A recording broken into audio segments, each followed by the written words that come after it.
Right, so Shirley, what are we doing? Well, as you know, Andy's asked us to look at how we can help people at this time in lockdown, particularly the elderly and plus those who are vulnerable that we know who are around us. Don't know why we're doing it, of course, but I think it's because we've got experience with Teapot. Yes, because in some ways we're not particularly well qualified to understand the needs of people on their own. We've been married for 34 years. We've got two children still living at home, so we're spoilt for company. But those who haven't, who are entirely on their own, you know, one can. It's difficult to imagine or to understand it fully, but I know that solitary confinement is a punishment for people in prison, even. Yeah, And we need to be aware of that. yeah. Yeah, I think we don't feel particularly qualified. We're not doing an awful lot ourselves to help other people. But so I think what we decided, we sat down and we made a few crib notes that you got here, just talked it through and thought it through what is helpful for people.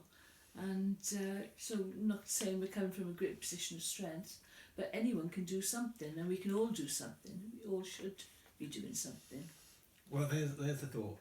We ought to be doing something. You know, really, why should we do this? And it's at the very core of our faith. The commandments Jesus summed up as loving God with all your heart and with all your strength and so on.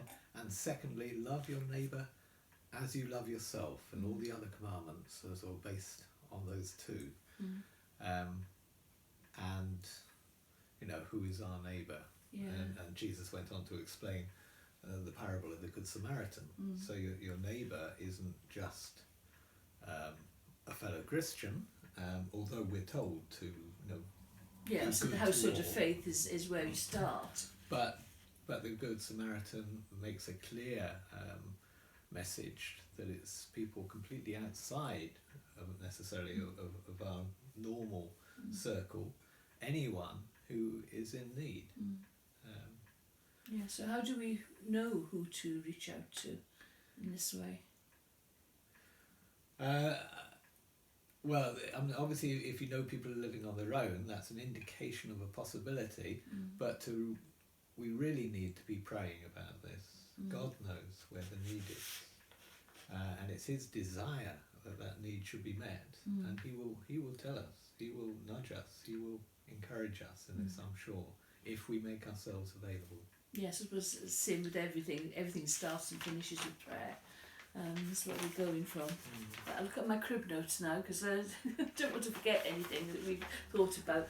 And I think the important thing we did come up with on this is, of course, that we need to respect everyone where they're at, because we're talking about people that may be a lot older than us or have a lot more experience in life, and we shouldn't assume that we know what's best for them. We really need to be careful not to patronise people, but to just offer to help and be there for them if they want it. Yes, it is, as Paul writes in 1 Corinthians 13 about love. Love does not insist on its own way. You know, love isn't rude. You know, and love isn't overbearing. I mean, we've come across people who've said that their children won't let them do things or whatever, and although that might come from a very good position, the kids are really concerned about them. It doesn't really help someone who's in their 80s to be told by their younger children that they should or shouldn't be doing something. It doesn't help their self-respect at all, does it? And it can actually be selfish, because they're not thinking of the other needs. You know, and what the result of this and the isolation, which can really hurt people. Yeah. And we do know this. Yeah, I mean, it's not to say it's not always right to say these things, but we do need to be careful when we're talking to people and sort of making sure we're offering them stuff and asking what they want, not putting on them what we think they want. Yes, I think, you know, showing people respect and respecting their decision making, respecting their opinions and so on is so important. And again, you know, in the last days, the Bible says that there'll be a lack of respect. for the older generation and so on. That's one of the marks of it, and Yeah. and you can see that happening now, and it's so important, Yeah. and people do appreciate it. Yeah, so when we were talking about this beforehand, we came up to the fact that what we can do, what people's needs are, fall really into two main categories. There's the sort of practical side of things, the help that we can give, and there's the emotional side of things. So I think we're going to look at the practical things that we can do first, won't we? Yes, well, of course, in practice, the first thing to consider is how do you actually make contact with someone? Because it may be somebody you already know, and we need to be careful, because I have heard somebody complain that their church and the group they were with, there's not been a lot of contact since lockdown, and that's a crying shame. We need to be sensitive to people we already know. Yeah, I mean, you to point out that was a different, something from a different church. Yeah. We're not, but at the same time, it's something we can all fall into. We can always assume that someone is being looked after by someone else, and they aren't necessarily. But again, coming back to the practical steps of making contact, it may be somebody down your road who you know is on their own, and you think perhaps isn't is very much on their own and could benefit from contact. So how do you? Because I'm the world's So worst. I think the way is to begin with is maybe just put a note through the door. What are you going to put on the note there? Well, say Just trust. hi, I'm your neighbour at. Yes. And just wondered if there's anything you needed at this time of lockdown. It's interesting. There were a few news items in the early days of the first lockdown where people had done that, and it was really appreciated. And yes, I mean, I think you found in the chapters, even people who didn't want to take it up still came to you and said, well, actually, really appreciated the offer. Yes, yes, that's right. Yeah, and the other thing, because we all worry about is what can we practically do in these days of lockdown? And we want to stick to the rules and be there. And I think the thing that we found is if you look up the website, gov.uk, there's some really clear guidelines there as to what you can and can't do at this time. But there's still a lot you can do, even in the lockdown. Yes, like you're still allowed to go for walks. So if somebody is mobile, you can go for what you're supposed to keep socially distanced, which in the open air doesn't have to be exactly 2 meters. No, 1 meter's enough in the open air. So, and that's something but very it's worthwhile. I think the gov.uk makes it's one person with one person Yes. in that occasion, but you can do that. And if someone's fit enough, they may well appreciate a walk in the park if the weather's quite good. It's quite mild at the moment, so it could well be. But also, of course, there's provision for. It says that workmen are allowed into houses to do jobs. Now, if somebody is vulnerable, somebody is disabled in some way and unable to do the things in the house, you may find there's an opportunity to provide them with some companionship through doing some cleaning. It doesn't have to be paid, but it's work in the house. So I believe that's quite a valid reason. It would seem to be, because there's no difference in. doing something because it's paid or unpaid. See why not? As long as it's something that's needed. Yeah. And that done sensitively, again, you don't impose that on someone, but you offer. You give them the opportunity. Is there anything I can do, such as? And of course, a lot of the stuff that we can do, it doesn't actually take any time commitment at all. I think there's things like shopping. I mean, you will be going shopping, whatever happens. So to offer to pick up some things for someone else doesn't actually involve you in much difference time commitment at all, but it's still offering something that someone else might not be able to do or might not want to do in this situation. Yeah, so that could be ordinary shopping, or it could be things like prescriptions and so on. Or you can also transport people, can't you? Yes, says very much for medical appointments, certainly. It doesn't matter, normally you can't have someone in the car with you from outside your household. But if they need to be transported to a medical appointment, then gov.uk says that is perfectly acceptable. So that's another practical help. You mentioned gardening as well, didn't you? You could, Yeah. people got their front covered in leaves and need to sort it out. You could offer to do that. And then people are feeling cared for, they're feeling looked after. It's a really good thing to do. Yeah, that's good. Yeah. What about the emotional needs? Yeah, the emotional. I think this is the worst thing, really, isn't it? How dealing with the emotional, being cut off from other people.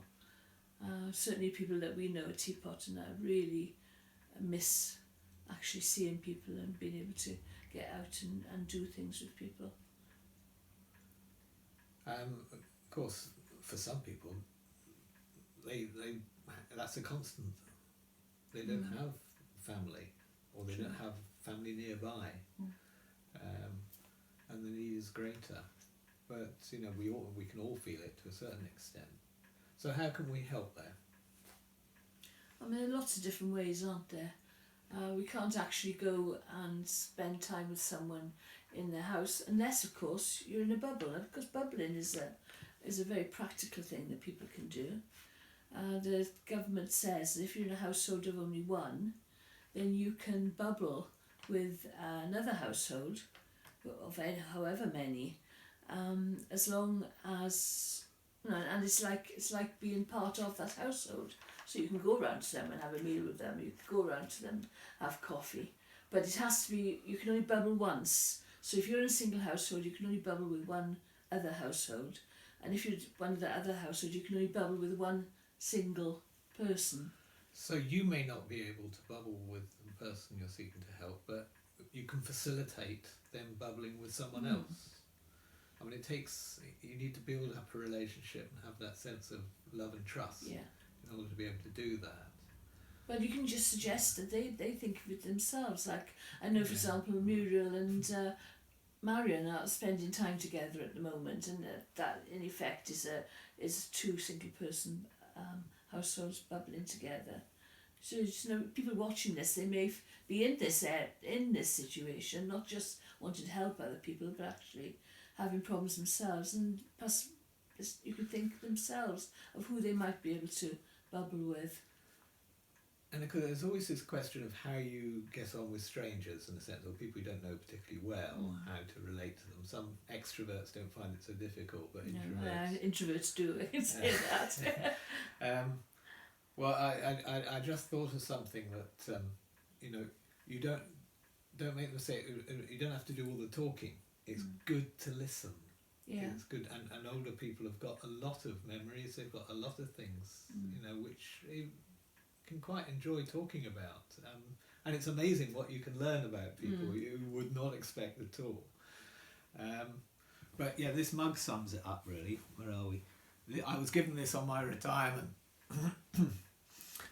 And it says, warning, retired person knows everything and has plenty of time to tell you about it. Well, in fact, it's good to give people that opportunity and to know that it helps them to, their lives mean something, and they have a relevance, and it is genuinely interesting. Yeah, but obviously at the moment with lockdown, that you may not be able to do that sitting in someone's front room, but you can still do that over the phone, or if they're social media savvy that way, or just when you go out for a walk with them. There's plenty of opportunity to listen to people. Yes. Another thing, as you get to know people and you realise that there's some big events and some bad memories, like when somebody's been married a long time, their partner's died, and they're now on their own. The anniversary of their death, or it may even be one of their children, whatever, is a very difficult time, a very depressing time. And I think it's good if you're aware of that you can just get in touch with them on the day, whatever, and just let them know that you're thinking about them. Yeah. Another thing I thought of as well, which we didn't mention, was the other thing you can do. Of course, people can deliver things to people's front doors. So if you're doing some baking or cooking, you might want to make some more cakes, extra cakes, and take them round to someone. then you can leave them on the doorstep, knock the door and stand well back. You might get the opportunity to chat then. Yes, yes. Well, having been a recipient of a certain cheesecake, Yes. I can say that's an excellent, Yeah. an excellent way. Yes, and we live at number 3 Beverley Road, by the way. Yes, and Father Andrew down at St Mary's has been baking bread, Yes. and his wife's been delivering it around the parish. Yeah. I believe it goes down very well. Yeah. I mean, you just need to think and pray, really, and God can give you some ideas which we haven't thought of, which are, you know, really creative, and people will appreciate. Just the fact that you offer, or that you contact someone, can make all the difference to someone. Even if they turn around and say to you, "I don't need anything," or "I don't want anything," they'll remember the fact that you've offered and shown care, and it'll have helped them. Just the very offer. Right. So, how would you sum this all up then, Cheryl? I'm just checking my crib sheet to see if we've got anything. I think we've pretty much covered everything. Some people, of course, may not be down the road. They may be some distance away. You may not be able to actually go and physically see them or do anything. But there's always cards and letters. And in the that Emma, case. the Emma phone call. Oh, and the Emma phone call, don't forget that, yes, as Emma said on Sunday. Yeah. But I think the way I would sum it up really is with everything, as you said earlier, is it starts and finishes with prayer. We need to ask God what we can do. We don't need to ask God if we should do something. I'm sure, you know, we've been told we've got to love our neighbours. But what we need to do and how to do it, we can ask God's help in that. And as we said, that the very offer can make a difference to someone. Don't feel that you can't do anything. Would you agree? Yes. I think famously it was, I believe, Gandhi who, when asked about you know, the problems in India with all the poverty, turned around and said, well, look at the way you in the West treat your old people, and you isolate them in homes and so on. That's poverty as well. Yeah. And we really want to address that. Yeah. Let's do it. Done it, yeah. Thank you. Right, thank you.